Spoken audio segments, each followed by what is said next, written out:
Hey you, and welcome to another episode of the Western Hippie Podcast. I'm your host, Michaela. I'm here with my co-host, Willard and Tank, the Corgi. So I had a podcast planned, and it's not working. My brain is just not doing it. I'm not feeling so hot, and I kept trying to force it. And the reality is, this episode means a lot to me, and I really want it to be the best that it can be. And the truth is, it's not going to be the best it can be today. My thoughts aren't working, and I realize I really need to write this one out instead of just doing bullet points and winging it. But I've been learning a lot about myself in the last year, especially the last couple months, last couple weeks. And I've learned two things. One, I've been so deep into human design, and I will link my favorite human design app and podcast, and Jenna Zoe is her name. It has helped me so much with learning about my multi-passionate nature and how to work with myself and my energy type a little more like woo-woo. Actually, both personality tests that I'm going to be talking about is probably a little woo-woo. So when I am feeling like I'm forcing things, it's just never going to work out. So to wait until it's in flow and let it go. And then or let it flow. I don't even know. Oh no. And then the other thing I've been learning about myself is I have a hard time with creativity and self-betrayal.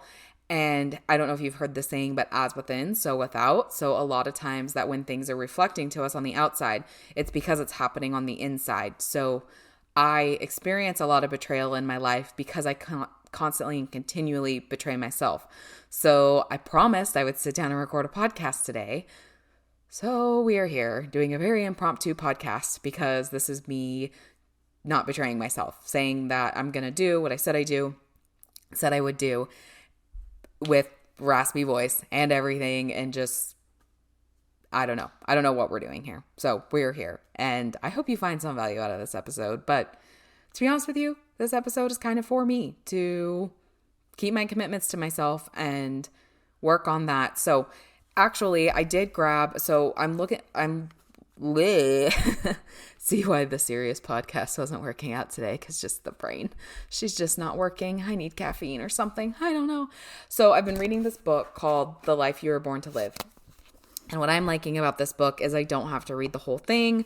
I can go directly to my personality type. So I am a 3710, and you can find, I took the quiz online. So I think there might be a quiz in the book to figure it out. If you go to Dan Millman's website, you can just find it. And so my personality type, like I said, is creativity through security with inner gifts, trust through openness, expressionness through sensitivity. And I read just my section the other day, and it talked about the creativity and the self-betrayal. And that's one of the things that I'm here to learn throughout this life. And it's kind of crazy how much just by learning this one or two thing can make so much sense. And one of the reasons I think personality tests or whatever get a bad rep is a lot of times we'll take a personality test and then we use it as a crutch, when in reality, it's supposed to be used as a bridge to get us to where we want to go, but we can't figure out why we can't get across this gap. And the gap tends to be a place that we fall short. And so by understanding ourselves, we can then use that personality test to build a bridge to get over that gap. So maybe we're just going to turn this into an impromptu conversation about personality tests. Yep, that's exactly what we're going to do. Thank you for listening to me ramble and rumble and figure out what we're going to talk about today. So, yay, personality test. So, yeah, okay. Let's go. Let's see. My favorite personality test, the ones that I use the most, is the Enneagram. I'm just starting on this Dan Millman one, but I'm really excited. I can tell that it's going to be very helpful for me. Human design, which I mentioned, and I've used, I don't know, there's this one test, I think it's called 16 personalities. I didn't find it to be very helpful. I read it and I was like, I knew all those things about myself. Those are the annoyance things that I find about myself. But by all means, just because it wasn't helpful for me doesn't mean that it's not helpful for you. So by all means, do that. I am not a big fan of the Myers-Briggs. I've never found that to be helpful, again, because those are things that I knew about myself. I know I'm super introverted. The thinking versus feeling did help me. And for me, again, that's an awareness to kind of learn a different way. Because let's say I'm an INTJ. I really haven't found that helpful. So what I'm mainly going to talk about is Enneagram, human design, because especially in the last year, those have, and just in general, those have been the most helpful for me. So the human design, in my opinion, is the more spiritual. It's founded based on some astrology principles, and I don't know much about it. I'm mainly going to be talking about how it's helped me and then resources to go that way. Where to me, the Enneagram is more grounded, more based on psychology and how you became the way you did. So human design, like I said, in the last couple months, I am just learning about it, and it's blowing my mind because with the 16 personality tests and the Myers-Briggs, I didn't find it that helpful to help me. And maybe I didn't dive down the right rabbit holes. Totally a possibility. But I didn't find it that helpful to learn how to build that bridge from one side or the other. To me, it was more like, this is how you are, accept it. Where again, I believe that these things are not supposed to be used as a crutch. They're supposed to be used to build a bridge. So I'm like, you're not telling me how to work with my bullshit. Like, that's kind of my big thing is I need to be aware of what my bullshit is and know how to get around my bullshit. And that's where the personality tests come in. It teaches me how to get around my bullshit, not to stay in my bullshit. How many times can I say bullshit in a sentence? Bullshit. I always think of that scene from Matthew McConaughey, like, bullshit, mama. Not Matthew McConaughey. Matthew McConaughey's who said it. How to Lose a Guy in 10 Days. When they were playing bullshit. Great scene. So, I think it's a great scene. But, so, if a personality test does not tell me how to get around my own bullshit, I don't find it to be useful. I know like I said, I know I'm introverted. I know I have problems with security. Are you going to tell me how to get around that? Or are you just going to tell me, oh, that is the way you are? Because I don't accept that. No, not even for a second. So the human design, like I said, has really, with my energy type, has really been helping me understand why I'm multi-passionate, how to leverage that, so one of the other things is I'm a non-specific manifester, which actually made a lot of sense because for the longest time, every time I would sit down to write down my goals list, when I would get super, super specific sorry, Willie, I just totally put my foot on Willie's face. I would go to get specific. You know how when people are writing down or telling you to set goals and stuff, they're like, get super, super specific. I would get so overwhelmed. I would feel so constricted. And then learning that I'm a non-specific manifester, so it's more helpful for me to say, I want a house, instead of saying, I want a house with XYZ. And it doesn't mean that I can't have some specific attributes. I totally want a wraparound porch with a porch swing. Totally want that. But there's certain things about the details I don't care about. I do want to move to a state that has more sunshine than the state I currently live in. But for me to get so specific is I want to have a house in this range with this many bedrooms and this and that. I'm like, no, I want a house with property so I can have my horses, and God's probably going to place something in front of me that's even better than I could have imagined. So, and when I was planning a trip, and I remember that when I had got done planning the trip, it ended up being like $3,000 more than I had planned on it being, and I only had a month to figure it out. And was like, that's going to be fascinating. But I was just like, nope, God, we're going to make this happen. And it is it just fell into place better than I could have ever imagined. So this human design is really teaching me how to work with my energy. It goes in. I'll pull up the app. I really like the way Jenna Zoe communicates and talks about things. So I've been diving into her world, I guess. So there's on Instagram specifically, there's Jenna Zoe. These are the ones that I could think of. And then I think it's Erin Claire Jones. And they both have a different way of communicating. So I would say and I love both of them, but whoever's energy, follow both, or whoever's energy that you align with best. But yeah, Jenna's app's amazing. To find your human design, you do need to know when you were born, where you were born, down to the time. So there's ways, if you look YouTube. If you go on YouTube, if you don't know your birth time, there's ways with a pendulum, like I said, a little more woo-woo and esoteric, that you can find how to find what time you were born. I don't know how to do it. YouTube. School of YouTube, because that's how we get through life. So for me, These are just like, this is the outline of my energy type in human design. So there's a manifesting generator, a projector, a generator, a manifester, and a reflector. Reflectors I know are the most rare. I think manifesting generators, which is the category I fall into place, is 33% of the population, something like that.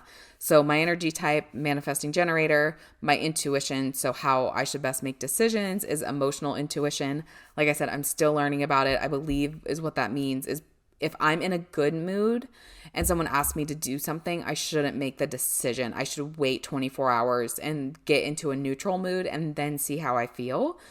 Where some people, I believe it's sacral, can make a decision right on the spot. Or if I'm in a bad mood, I should wait 24 hours and then make the decision. Or, wait till you're in a neutral mood, basically, is what I've taken away from it so far. Like I said, I am not an expert. I'm just trying to explain how it's helped me and to get you curious to learn about it. So that was very helpful for me because sometimes I'll make a decision and then 24 hours later, I just want to hit myself in the forehead and say, like, Michaela, what were you thinking? We have enough on our plate. We don't need to add any more on our plate. Why did you say yes? It's like, well, I felt good in the moment. And then it's either I have to cancel the commitment or I resent it so much that it makes me want to sleep for 3 days. So there's that. And then my personality is 5-1, which is the challenge solver. So I actually think this is really cool. I was listening to a podcast with Jenna, which I will link on the Balanced Blonde.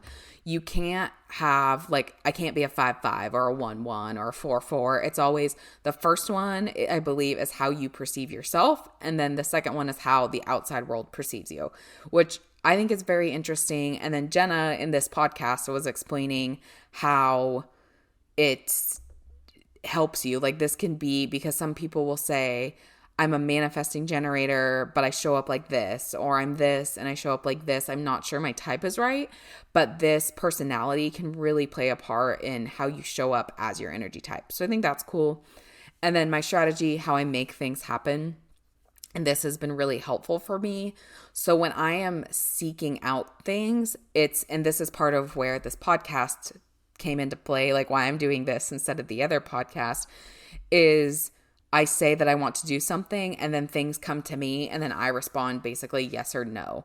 And so for me, I want to do that podcast. So the podcast that I was supposed to be recording today, that we are now doing something different, was about the truth about finding your truth. So that podcast will be out. It will be live. Like I said, I just have a few other things. And one of the reasons that I did it is I was like, I want to do this podcast. And then a thought came in, was like, you need to write about it first. And I was like, okay, so let's pause today, but let's do a different podcast episode because I said I would. So we're here.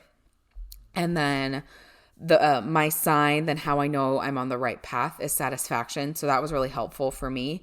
Not quite as much as this. So my not self, which is how I know why or I'm on the wrong path or doing, is frustration, which makes so much sense, which it sounds obvious, right? But there's just that little cue, that little hint of like something's off. And so for me, I know I got frustrated easily, but I didn't know why. And so now the second that I feel frustrated, I'm like, shoot, where am I off on my path? And that has been super helpful for me because it's like a cue of, hey, change something, like something needs to change, darling. What are you going to change? So I've really enjoyed that. The other thing is my life theme. So my purpose in this life, what I came to accomplish. I don't understand this part really at all because it's left angle cross of informing to share and spread information out of your deep care for others. Hence why the podcast is here. So that makes sense, but I love to understand how things work and how things like came to be. Don't get that yet. We're working on it. So, and then my digestion, which I think this is really cool. The best way for me to eat, the way I'm designed to eat, and I'm still working on this, but it makes more sense on why conventional diets don't always work for me. So like for me, my eating pattern, I am totally one of those people that is really cool with eating the same thing all the time. And I didn't understand that that's part of my design. And so in a weird way, having permission, which I shouldn't need, but in this weird way that I do. So to know that my digestive system likes kind of to eat the same foods. It said something like my digestive system energetically is older. So kind of having a monogamous eating pattern. I don't think I said that right. anyway, whatever eating pattern tends to work well for me. So that I really enjoyed learning to know that. And then outer vision, making life more beautiful. I did not put this pattern together about myself until learning about human design. But no matter what I do, I like to say that it looks pretty. So if I'm making a design, I want it to look pretty. If I'm working a horse, I want the horse to look pretty, like how they move and if they're fluid and all of these things. And never put that dot together. So for me, that's really cool of when I'm doing something, asking how can I make this look pretty, or what can I do this in a way that makes it look pretty. And even when I write sentences, like I want my sentences to be pretty. So that was cool. And then my emotions, how I feel things, which is emotional. I don't understand that yet. But anyway, my human design, Jenna Zoe, I'm really loving it. I'm loving the podcast with Jenna Zoe. I just looked her name. She has her own podcast. And for me is what I found helpful. And I'm going to talk about the Enneagram next. Actually, I'm going to talk about the Enneagram last. While I was talking, there was another personality test I forgot that I have found really helpful.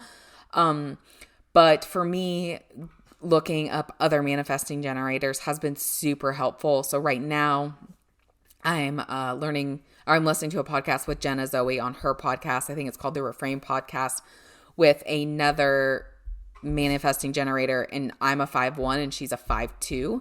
So after learning about the lines with Jenna Zoe, that's kind of one thing that I'm looking for is, does someone have the same personality lines as me? And because Jenna said on that Balanced Blonde podcast that it gets overlooked a lot. So anyway, that's what I'm learning about human design. I'm loving it. Again, it's like linked with astrology. I think if you're into astrology, you'll like it. And honestly, I listened to an astrology podcast with Deborah Silverman on That Sex Chick with That Sex Chick on her podcast, and I loved it.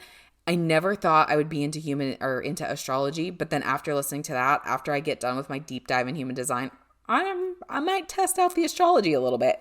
Never thought I would say that. I loved being a Virgo, but even the little things that Deborah was talking about, how our sun sign, but like our main sign, which is, so mine's Virgo. And then we have our rising sign, which is our higher self. And then we have our moon sign. And now I can't remember what the moon sign is or what it represents. But even just knowing, oh, my Virgo is my ego, and then Aries would be my higher self. I'm like, oh, that's really cool. I know my moon sign is Taurus, but I can't remember what the moon sign does now. So anyway, that was super cool. So yeah, I'm really enjoying that. It's really helping me about permission. I think the biggest thing with the manifesting generator is how multi-passionate we are, and giving myself permission not to follow a path, but to create my own path. And it was so interesting because every time someone would tell me to just follow the wheel, I would feel this big stab in my heart. I'm like, I feel like I'm betraying myself if I follow somebody else's path, and I can never figure out why. And then learning about human design, I'm like, oh, because I'm designed to make new paths, not to follow or reinvent the wheel. So that was cool. Anyway, moving on. So the other personality test, which I forgot about because once I knew it about myself, I was like, oh, okay, cool, was the Gretchen Rubin's 4 Tendencies framework. Again, there's a free test online. And one is, so I'm a questioner. So there's the upholder. And I think the tagline for it is, I can't remember, but it's like, the upholder holds themselves to a high standard no matter what. They meet both outer and inner expectations. The obliger will meet outer expectations really well, but struggle with inner. So I think the example Gretchen Rubin uses on, I want to say it was Rachel Hollis's podcast, was the upholder. If they decide they want to go run, they're probably going to have a really easy time going to run, whether they have a running buddy or not, because they're meeting both those outer and inner expectations. The obliger, if that person wants to start running, they're going to need a running buddy or some sort of outer accountability, because they do really well meeting outer expectations, but struggle with inner expectations. The questioner needs to have a good reason. So they can meet both outer and inner expectations, but they have to have a good reason why. And for me, it was kind of funny because my dad and I used to get into these little arguments about when we were working in the fields, he would say, like, when I say jump, you say how high. And I was like, I need to know why. Where are we jumping? How high are we jumping? How long are we jumping? Like, what is the reason for all of this jumping? And he was just like, kid. It was so interesting once I learned that, and then explaining to my dad, I have to know why. I will jump. You have to give me a reason why, because I have to know if it's worth my energy or not. And then the last one is the rebel. And you can't make me do it, but I can't make myself do it either. And I believe one of the things that Gretchen Rubin said was like a good way to get a rebel to quit smoking is say like, I bet you can't do it. And that's kind of how they have to treat themselves too. So that was super helpful for me with habit forming, learning how to, if I wanted to create a new habit with that. So if you have never looked into that personality test, highly recommend it. The last personality test that I want to talk about is the Enneagram. And the Enneagram, to me, it's more grounded. It's more of this is how I developed as a human being. And one of the biggest things that I've learned with the Enneagram, and to me, the only Enneagram expert worth going to that I have found across the internet, I'm sure there's many, but I've not come across every single expert, is Tracy O'Malley on the Leadership Formula podcast, is mind-boggling. And the reason I believe Tracy is more powerful than any other Enneagram expert is how her ability and gift to type people. So I'm going to be reciting what Tracy said. And like I said, go to her podcast, go to her Instagram. She's really good about responding to DMs. Send her a DM, dive into her work, get a typing session. Enneagram, if you're into it, you've got to go check this woman out, because the biggest problem with Enneagrams is the typing. So with Enneagram, so I'm an Enneagram 6. I was typed as a 1 and a 3. So the biggest difference on what Tracy found is it's not necessarily how you're showing up in the world, it's why you are showing up the way you are, or why you do the things you do. So it's not necessarily that's a better way to say it. It's not necessarily what you're doing, it's why you're doing it. And most people get typed on what they're doing and not why they're doing it. So what is your motivator, your motive, your driving force to do the things you do? So I have very perfectionistic tendencies. It's like, oh, well, you're a 1, obviously. Well, but why am I a perfectionist? Am I a perfectionist to be a perfectionist? No, I'm a perfectionist for safety and security reasons. I want things to be perfect so that I feel safe and I feel secure. I got typed as a 3. Well, a 6 in stress goes to a 3. So if I'm in stress and I'm taking an Enneagram test, I'm very likely to get typed as a 3, but that's not why I'm doing what I'm doing. And then the other ways that people get typed wrong is if you have a really strong wing. So when I'm stressed out specifically, I've noticed I lean very heavily on my 7 wing, which is the enthusiast. So I'll randomly get really funny. Or if I feel like there's tension in the room, I crack a joke, which is so interesting. But if I was in a stressful situation and trying to be funny, I might get typed as a 7. And I honestly thought, so the reason I had Tracy type me is I was typed as a 1. And then I was listening to Tracy's podcast and she was describing a 5, which is my other wing. And I was like, I'm a 5. And the thing she said is you could get so lost in your own thoughts, you can't find your way out. And it nailed me to a T, and it was crazy, but I have a really strong 5 wing. But the reason I dive so deep into information is not to know the information like a 5 necessarily would. But again, it's for that safety and security reason. And one of the reasons I would also maybe resonate with a 5 more is there's 3 different triads in the Enneagram. So the 9, 8, and 1 is in the gut triad. The 2, 3, and 4 is in the heart triad, and then the 5, 6, and 7 is in the head triad. So I can't remember exactly with the Enneagram. I believe that's how you tend to make your decisions. Is do you use your gut? Do you lean on your gut? Do you lean into your heart? Do you lean into your head? And it's kind of interesting because in human design, I'm emotional, and then I'm like, I feel like my spiritual is emotional, but my human, and this may sound weird, but if you think about I love the saying, we're humans having a spirit, we're spiritual beings having a human experience. So the part of me that's more human goes to my head, and the part of me that's more spiritual goes to my gut, and learning how to navigate both And usually if I'm making decisions in my head, it's because I'm looking for safety and security and not necessarily what's best for me. So having both of those, that knowledge has been super helpful. But the Enneagram, going back to the analogy with building a bridge, has been the most helpful for me as far as knowing how to get around my own bullshit. Because again, with knowing that I do things out of safety and security, it's been a really big help on like, okay, why don't I want to do this? Why don't I want to go for this? It's like, well, you're valuing safety and security more than your future or more than your life, or even knowing like, if I'm going to go for this, I need to build a little bit of a safety net in, and knowing how to get around my own head. And so those three things off the top of my head on this really random impromptu podcast have been the most helpful things for basically understanding myself, knowing how to get around my own bullshit, and then really, I think just having more self-compassion too. Because I think this is a sixth thing too, is I can be really, really hard on myself. And so instead of being so hard on myself that I don't get anywhere, but it's like understanding myself to get around myself and not letting it make me a victim, and also not making myself the bully, and finding, again, that happy spot in the middle.